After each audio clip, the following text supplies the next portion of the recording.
So magandang araw sa inyong lahat dyan. Babalik muli Edward Blackboard TV. So nagprint tayo ng sublimation mug, ano? Sublimation mugs po ito, no? Hindi ito basta ordinaryong mugs na nabibili sa palengke, ano? Kaya ang print nito ay sublimation print din, ano? Yung ink niya ay sublimation. Ito po ay sa Zumba, ano? Ito po ay regular customer ko po, nagpapagawa sa akin lagi, ano? Kaya thank you very much, ma'am. Nag-love shoutout sa iyo, ma'am. Alright, so may mga kanya-kanyang pangalan yan. So, may plastic to. So, para safe siya, plastic yan. Yan. And then may box yan. Mga kaibigan, ito yung box niya. Ito lang po yan. Ito mo lang dito. Ang kabilaan. Kabila, ano?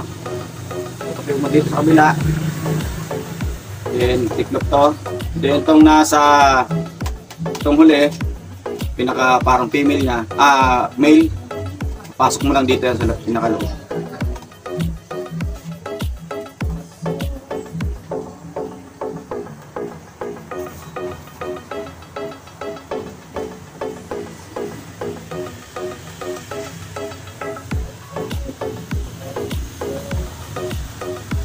So mga kaibigan, so itong box na ito para dito sa white mug.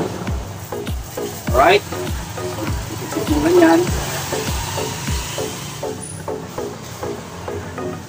So yan, may pwede kanya ng personalized na sticker po rito kung saan nyo pwedeng i-regalo, ano. Yan po, ito po ay white mug. Meron din po akong magic mug. Pag nilagyan ng mainit na tubig, lumalabas yung design, no? Pag mainit na tubig po, ano, pag lumalamig siya, nawawala yung design, no? Pag nilalagyan mo siya ng mainit na tubig, lumalabas yung design niya. Kaya, magic mug po, no? Kulay black po yun, no? Kulay black. Wow! So, ito ay ulit-ulit na nagpapagawa sa akin at maraming salamat, madam, sa iyong pagtitiwala sa akin. Thank you very much. Alright, so ready to deliver na po ito mamaya. Pick up na po ito. So, marami po ito mga kaibigan. So thank you very much for watching.